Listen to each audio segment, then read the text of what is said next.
এক ফকির দিল্লি ঘুরতেছে, একজন বলছে, ভাই তোমারে তো খয়রাত করে দেখতেছি আমি সেই ছোটবেলা থেকে, খালি তুমি খয়রাত করো। একটা জিনিস আপনারা মনে রাখবেন, গরিব, আজকে যারা গরিব পরিশ্রমের মধ্য দিয়ে কালকে তারা ধনী হতে পারে, কিন্তু যারা ভিক্ষুক, যারা ভিক্ষা করে, জিন্দেগিতে কোনোদিন তারা বড় হতে পারবে না।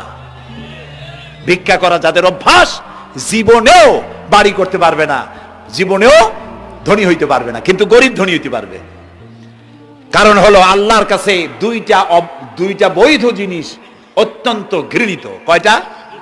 একটা হলো তালাক, আর একটা হলো ভিক্ষাবৃত্তি, মানুষের কাছে চাওয়া। আল্লাহ পছন্দ করেন না।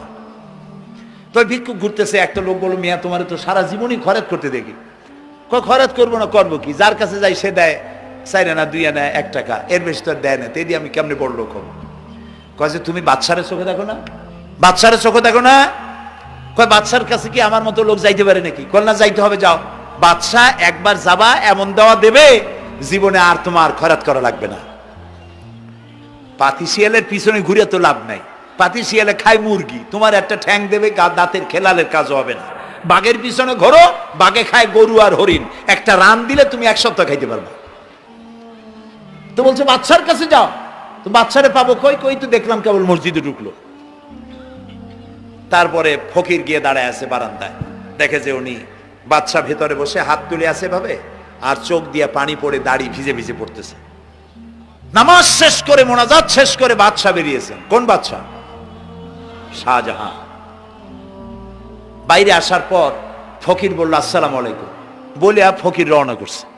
বাদশা বলে, দাঁড়াও, তুমি যে রওনা করলা, তোমার তো ভিক্ষুক মনে হয়, আর লোকেরা যারা ভিক্ষুক না তারাও তো আমার কাছে চায়, আর তুমি তো ভিক্ষুক, চাইলে না কেন কিছু? ভিক্ষুক বলে, জাহাবানা, আমি কিছু চাইতে এসেছিলাম আপনার কাছে, কিন্তু আপনার করুণ অবস্থা দেখে আমার জ্ঞানের চোখ খুলে গিয়েছে। আমি দেখতে পেলাম আমি যার কাছে চাইতে এসেছি, আমি তো কান্দি না, হাতও পাতি নাই। যার কাছে চাইতে আসলাম দিল্লির সম্রাট, আবার কোন সম্রাটের কাছে হাত পেতে ভিক্ষুকের মতো কি জানি চায়, আর চোখ দিয়া পানি পড়ে দাড়ি ভিজে ভিজে পড়ছে। আমার জ্ঞানের চোখ খুলে গেছে, দুনিয়ার বাদশার কাছে আর চাইবো না। বাদশা কান্দে যে বাদশার কাছে, তার কাছেই চাইবো। প্রিয় ভাই সব, এই জন্যে জিহ্ন সাফ করে ফেলুন। দুনিয়ার কোনো মানুষের জন্য, মানুষের কাছে নয়, কোনো কবরে নয়, কোনো কারো কাছে নয়, আল্লাহ তাআলার কাছেই আমরা নামাজের মধ্যে ঘোষণা করেছি, ইয়াকা না'বুদু ওয়া ইয়াকা নাস্তাঈন। আল্লাহ তাআলা, তোমার একমাত্র ইবাদত করি, তোমার কাছেই সাহায্য চাই। কাজেই সাহায্য আল্লাহর কাছে। কার কাছে চাইবো বলেন? আল্লাহ আমাদের ঈমান পোক্ত করে দিন। আমরা বলি আমিন, আমরা বলি আমিন। অসুখ বিসুখ হইলে পরে ধৈর্য ধরবেন। অনেক মানুষ আছে জ্বর হইলে কয় যে এত নামাজ পড়ি খালি জ্বর আমারই হয়, এত রোজা রাখি, ভালো ভালো কাম করি, আমার ছেলের অসুখ মোটে সারি না। এই জাতীয় কথা বলবেন না। মুমিনের পায়ে যদি কাঁটাও ফোটে, সওয়াব থেকে খালি নাই। ধৈর্য ধরতে হবে। কাঁটা ফুটছে, বলেন ইন্না লিল্লাহ। আজাবান লিল মুমিন, মুমিনের জন্য বড়ই আশ্চর্য ব্যাপার, বিপদ হইলেও শুকর আদায় করে, আর সুখে থাকলেও শুকর আদায় করে। সুবহানাল্লাহ বিহামদি। বিপদ আসলে সে বলে ইন্না লিল্লাহি, বলেন ইন্না লিল্লাহি ওয়া ইন্না ইলাইহি রাজিউন। আর যখন শান্তি আসে বলে আলহামদুলিল্লাহ। দুই অবস্থায় তার জন্য নিয়ামত আল্লাহর তরফ থেকে সে পায়, আলহামদুলিল্লাহ। প্রিয় ভাই সব, তো আল্লাহর উপর ঈমান আনার জন্য কয়টা শর্ত বলছিলাম? এই যে প্যাচ লেগে গেছে, কয় যে 3টা। আল্লাহর উপর ঈমান আনার জন্য শর্ত কয়টা? 4টা। 4টার বলছি কয়টা? 2টা। আরেকটা হচ্ছে আল্লাহর কুদরত, এ বিশ্বাস করা। আল্লাহর কুদরত মানে শক্তি। আল্লাহর কিসে বিশ্বাস করবেন বলেন জোরে? শক্তি। আকাশ এবং জমিনে শক্তিশালী কে? কিন্তু আমার দেশের জনগণ, কিছু কিছু রাজনীতিবিদরা বলে জনগণই নাকি সকল ক্ষমতার, সকল শক্তির উৎস। কি পাগল! তুমি ক্ষমতার উৎস? নাকের মধ্যে ময়লা, দাঁতে ছাতা, পেটের মধ্যে দুর্গন্ধ ভরা, ক্ষমতার উৎস।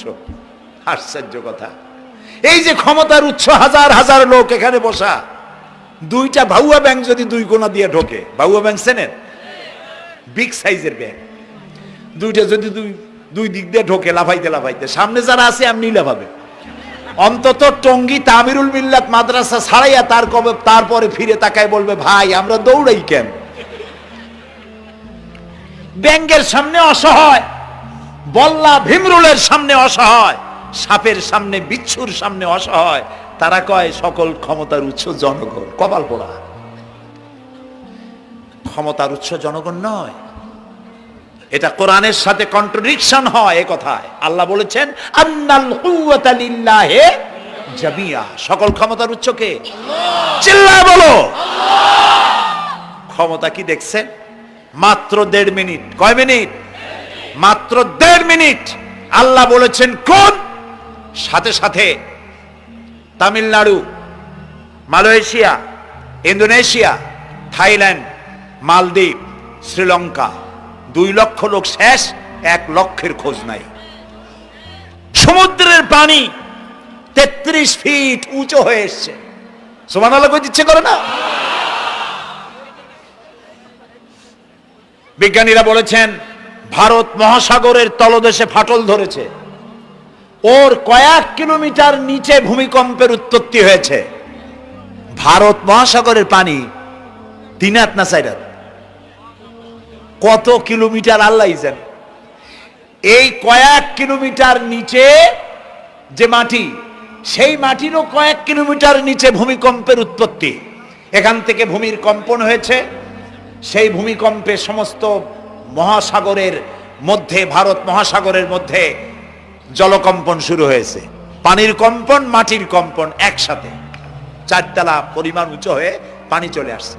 বাড়ি গাড়ি সব কিছু খড় কুটার ন্যায় সব উড়িয়ে দিয়েছে। এগুলোরে কপাল পোড়া নাস্তিক যেগুলি, তারা বলে প্রাকৃতিক দুর্যোগ। ওর বাপের মাথা। আচ্ছা, প্রাকৃতিক দুর্যোগ, প্রকৃতি কি? কোন জন্তুর নাম? প্রকৃতি কোন জন্তু জানোয়ারের নাম? প্রকৃতি নিজে চলে না কেউ তাকে চালায়? কে চালায়? কপাল পোড়ারা তা বোঝে না।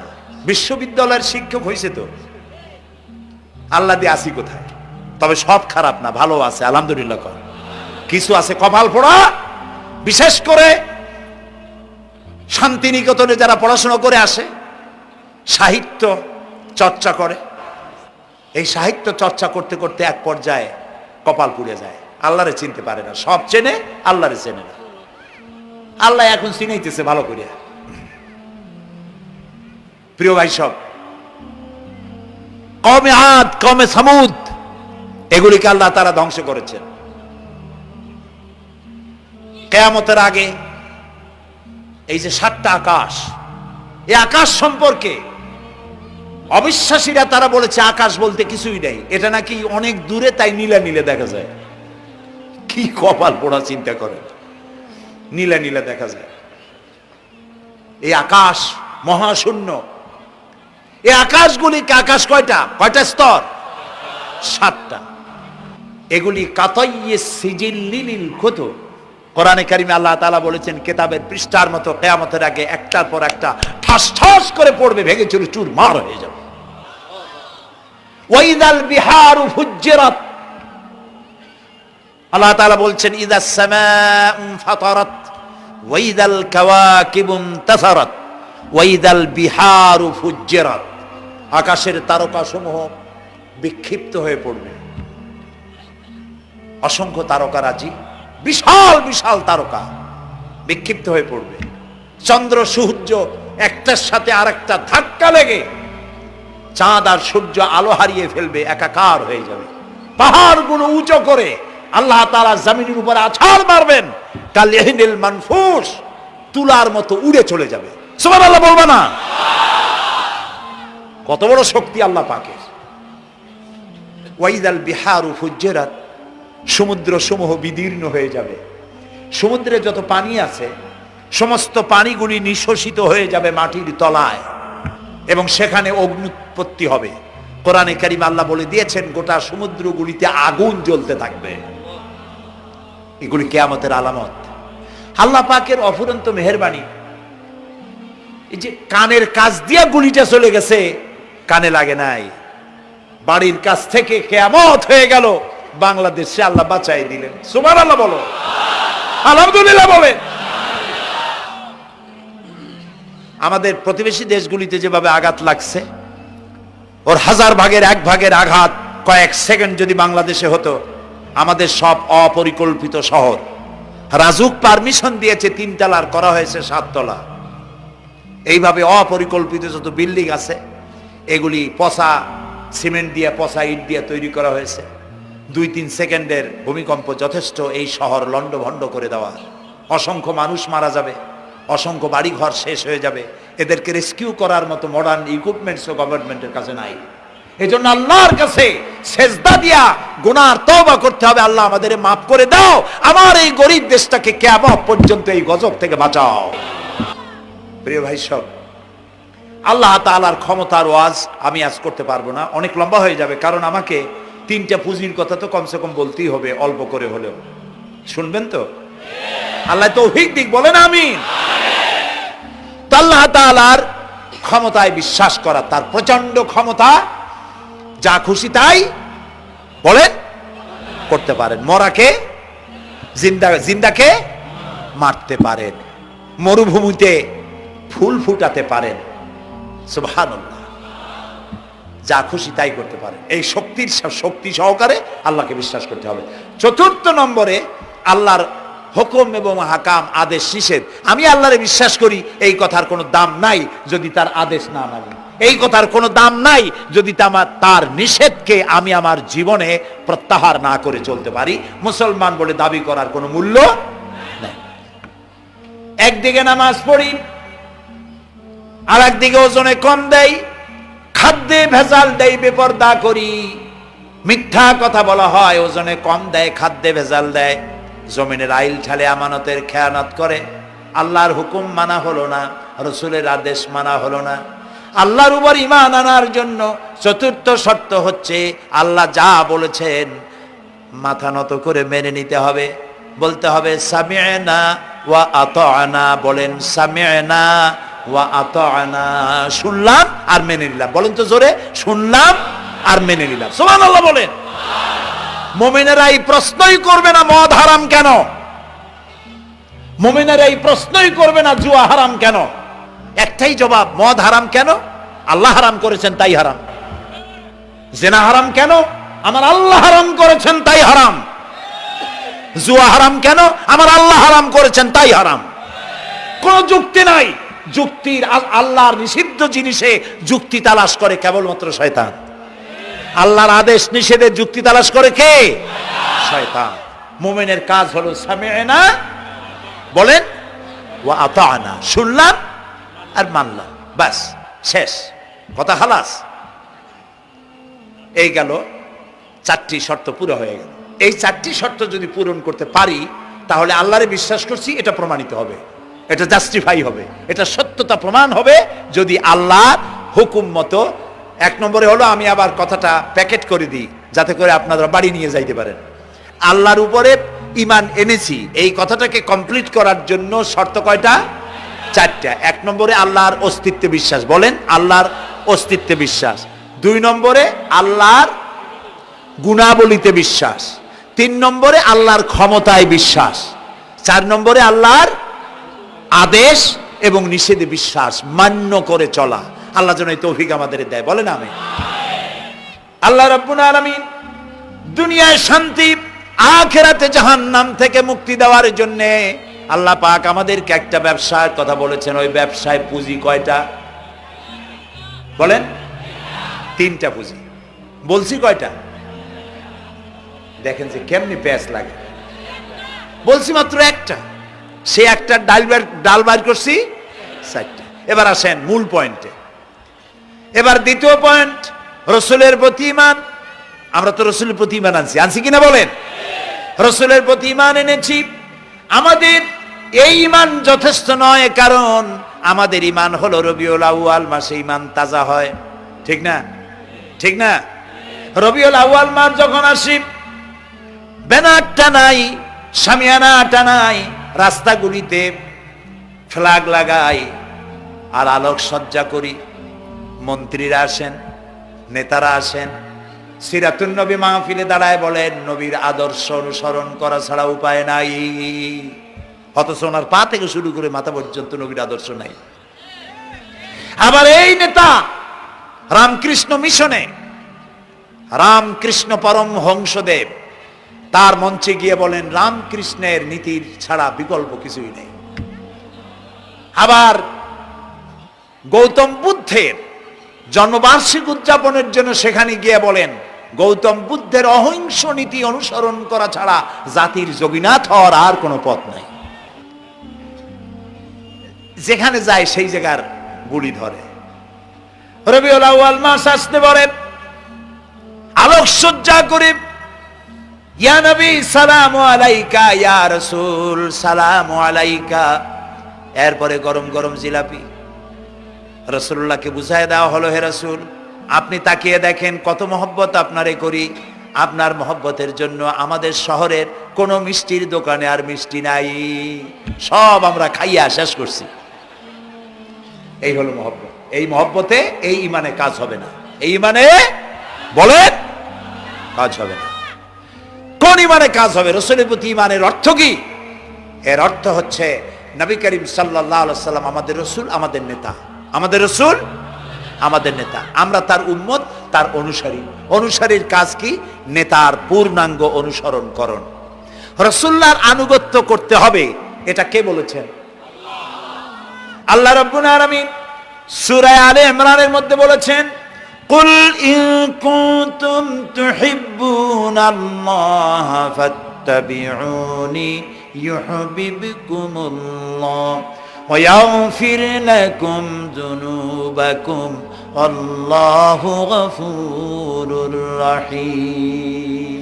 হে নবী আপনি বলুন, তোমরা যদি আল্লাহকে ভালোবাসো তাহলে তোমার কাজ হচ্ছে, তোমরা যদি আল্লাহকে ভালোবাসো তাহলে তোমরা আমার আনুগত্য করো, আমার অনুসরণ করো। কার? রাসূলের। বলেন কার? রাসূলের অনুসরণ যদি তোমরা করো, খেয়াল করে শুনতেছেন তো? আল্লাহ তাআলা বলছেন নবী আপনি বলেন তোমরা যদি আল্লাহকে ভালোবাসো, তোমাদের এই দাবি যদি সত্য হয় তাহলে আমার অনুসরণ করো, আমার আনুগত্য করো। আমার অনুসরণ, আমার আনুগত্য করলে পরে তোমাদেরকে আল্লাহ রাব্বুল আলামিন ভালোবাসবেন এবং তোমাদের তামাম জিন্দেগির সমস্ত গুনাহ খাতা আল্লাহ তাআলা মাফ করে দিবে। আমরা কি গুনাহ মাফ করাইতে চাই? বলেন চাই? আসুন রাসূলের আনুগত্য করুন। রাসূলের আনুগত্য কিরকম? রাসূল যেভাবে মোছ কাটছে আমরা সেইভাবে মোছ কাটবো। তিনি দাড়ি যেভাবে রাখছেন আমরা সেইভাবে রাখবো। তিনি চুল কাটছেন যেভাবে সেইভাবে করব। তিনি পায়ের নখ, হাতের নখ যেভাবে কাটছেন সেইভাবে করব। তিনি যেভাবে বিবাহ করেছেন সেই সুন্নত অনুযায়ী বিবাহ, তিনি যেভাবে দেশ চালাইছেন সেইভাবে দেশ চালাবো। রাসূলের অনুসরণের অর্থ শুধু এই নয় যে তিনি যেভাবে সুরমা লাগাইছেন আমি ওইরকম সুরমা দেব, তিনি যেভাবে কদু খাইছে আমিও কদু খাবো, এইটা নয়। এটা নয়, শুধু রাসূলের আনুগত্য হবে মুরগির ফার্ম থেকে শুরু করে জাতিসংঘ পর্যন্ত, জীবনের সব ক্ষেত্রে। আর বিশ্বাস করতে হবে তিনি শেষ নবী, তারপরে আর কোন নবী আসবে না।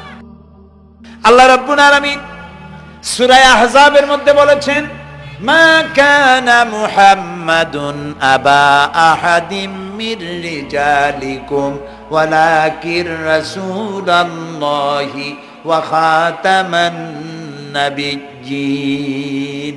মুহাম্মদ সাল্লাল্লাহু আলাইহি ওয়াসাল্লাম তোমাদের কোন পুরুষদের পিতা নন, তিনি আল্লাহর রাসূল এবং তাকে দিয়ে নবুয়তের মিশনকে খতম করে দেওয়া, কমপ্লিট করে দেওয়া হয়েছে। আর কোন নবী, রাসূলুল্লাহ বলেছেন লা নবিয়্যা বাদি ওয়ালা রাসূল, আমার পরে আর কোন নবীও আসবে না, রাসূলও আসবে না। কথা বুঝে আসছে? আল্লাহর নবীর পরে আর কোন নবী হবে না। আল্লাহর নবী বলেছেন একটি ইমারত তৈরি করে তার ভিতরে একটা ইট যদি খালি থাকে, একটি ইটের জায়গা যদি শূন্য থাকে, তাহলে সকলের চোখে ধরা পড়বে। ওই ইটখানা দিলে পরে বিল্ডিংটা কমপ্লিট হয়ে যায়। নবুয়তির যে ইমারত আল্লাহ তৈরি করেছিলেন ওর ভিতরে একটা ইটের অভাব ছিল, আল্লাহ পাক আমাকে দিয়ে সেই শূন্য জায়গা পূরণ করে দিয়ে নবুয়তের মিশনকে কমপ্লিট করে দিয়েছেন। রাসূলুল্লাহ বলেছেন আমার পরে আর কেউ নবী হবে না। পৃথিবীর সব মুসলমানদের আকীদা মুহাম্মদ সাল্লাল্লাহু আলাইহি সাল্লামের পরে যদি কেউ নবুয়তের দাবি করে সে কাফির, হাজার বার কাফের। তারা যারা তাকে যারা নবী মানবে তারাও। রাসূলুল্লাহ বলেছেন আমার পরে 30 জন মিথ্যেবাদী নবুয়তের দাবি করবে। তার মধ্যে একজন তো দাবি করছে রাসূলের জীবদ্দশায়, একটা ছিল মেয়ে লোক আর একটা ছিল পুরুষ। পুরুষটার নাম ছিল মুসাইলামা কাযযাব, নামই ছিল কাযযাব। কাযযাব মানে মিথ্যাবাদী। দেখছেন অবস্থা, নামই মিথ্যাবাদী। উম্মতেরা কইল যে আপনি তো একজন নবী, আমরা সৌভাগ্য আর দুর্ভাগ্য হোক আপনারা নবী বলে মানলাম।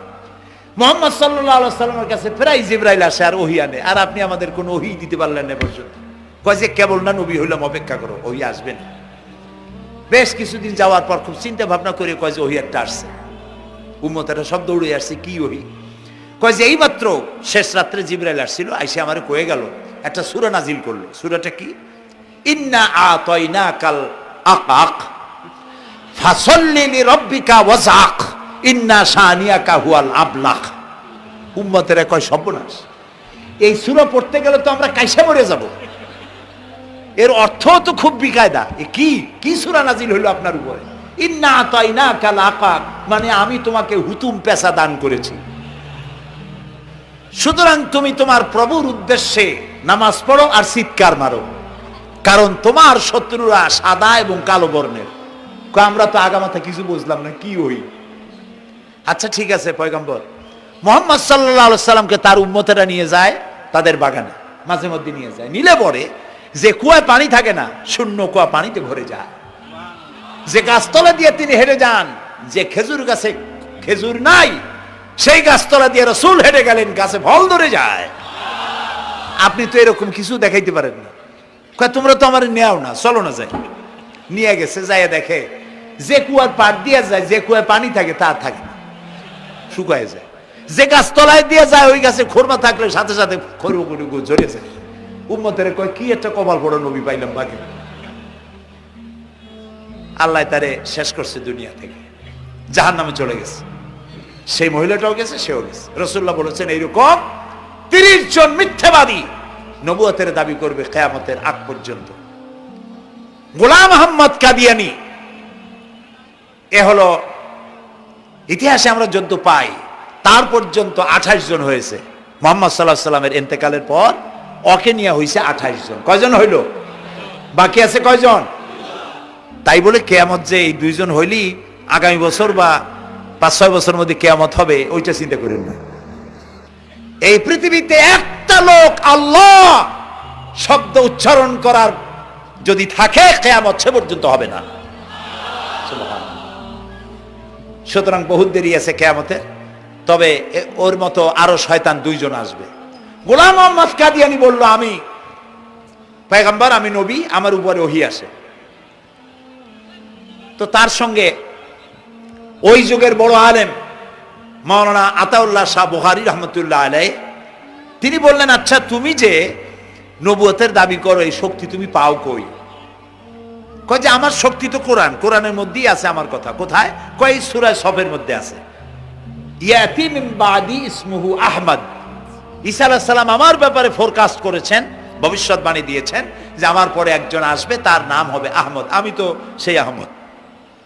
মাওলানা বুখারী বলছেন বেকুব, ঈসা আলাইহিস সালাম যার কথা বলেছেন তার নাম, ঈসা আলাইহিস সালাম যার কথা বলেছেন তার নাম হলো ফকাত আহমদ, আর তোমার নাম হলো গোলাম আহমদ। তাহলে এতে করে বোঝা যায় ঈসা আলাইহিস সালাম যার কথা বলেছেন তুমি সেই আহমদের গোলাম, তো তুমি নবুয়তের দাবি করো কেন? গোলাম আহমদ কয় যে হুজুর আমার নামের আগে গোলাম বৈশা একটু সমস্যা হয়েছে, ঠিক, তো গোলামটারে যদি বাদ দেই তাহলে তার আপনি আপত্তি করতে পারেন না, আমি আহমদ থাকি আর আপনি আমার উম্মত হয়ে যান। আমি আমার কথা ঈসা আলাইহিস সালাম বলেছেন।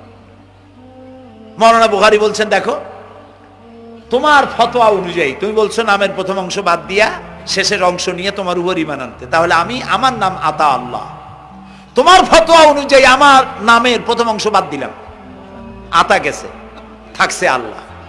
আর আল্লাহ হয়ে বলছি তোর মতো গাধারে আমি নবুয়ত দেই নেই। এরপর এই শয়তানের মৌত হলো কোথায় বলেন? কোথায়? পায়খানার ভিতরে। এই কাদিয়ানীরা, গোলাম মোহাম্মদ কাদিয়ানী কাফের, ওরে যারা নবী বলে মানে তারাও কাফের। প্রিয় ভাই সব, পৃথিবীর 48টি মুসলিম দেশ কাদিয়ানীদেরকে নন মুসলিম মাইনরিটি হিসেবে ঘোষণা দিয়েছে রাষ্ট্রীয়ভাবে। সৌদি গভর্নমেন্ট আইন পাশ করেছে কিয়ামত পর্যন্ত কাদিয়ানীরা মক্কা মদিনায় প্রবেশ করতে পারবে না। কাজী তাদের ব্যাপারে উচ্চবাচ্য কথা বলতে গিয়ে ব্যারিস্টার হন, আইনজীবী হন, যেই হন, খতমে নবুয়তের আন্দোলন যারা করে তাদের ব্যাপারে কথা বলতে গিয়ে মুখ সামনে কথা বলবেন। এদেশের মানুষ শহীদ হয়ে যাবে, কাদিয়ানীদেরকে বরদাস্ত করবে না। আমাদের দেশে হিন্দু, থামুন, আমাদের দেশে হিন্দু, খ্রিস্টান, বৌদ্ধ আমাদের দেশের নাগরিক অধিকার ভোগ করে না? আমাদের সমান নাগরিক অধিকার তারা ভোগ করে। কাদিয়ানীরাও হিন্দু খ্রিস্টানদের মতো নন মুসলিম মাইনরিটি হিসেবে এদেশে বসবাস করে নাগরিক সুবিধা ভোগ করবেন, কোনো অসুবিধা নাই। কিন্তু আপনি মুসলমান বলে দাবি করবেন না, শেষ নবী মানবেন না, আমরা এই ব্যাপারে কিয়ামত পর্যন্ত আপোষ করব না।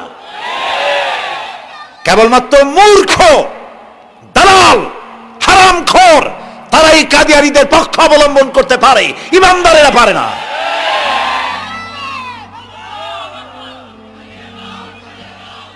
কাদিয়ানীরা যে সব মসজিদ তৈরি করে, এগুলি মসজিদ নয়, এগুলি উপাসনালয়। হিন্দুদের মন্দিরকে যেভাবে আমরা সম্মান করি, ওদের উপাসনালয়কেও সম্মান করি।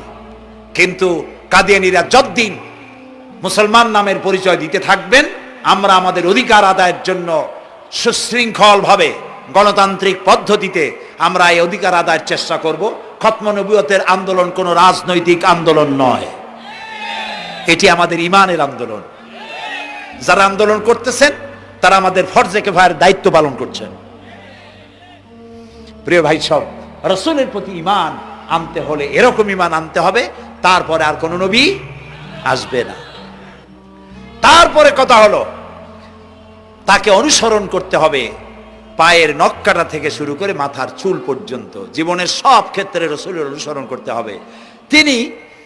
তিনি সেনাপতি ছিলেন, শ্রমিক ছিলেন, পিতা ছিলেন, নানা ছিলেন, স্বামী ছিলেন, ঠিক না?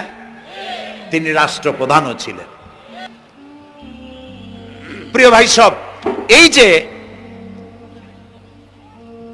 আল্লাহ রাব্বুল আলামিন মুসলমানদেরকে পৃথিবীর মধ্যে সবথেকে বেশি শান্তি প্রিয় করেছেন, কোন আলহামদুলিল্লাহ। তোমরা আমার মক্কা যাইয়া দেখো, মক্কা মদিনায় যাইয়া দেখো, আমাদের কও সন্ত্রাসী, মক্কা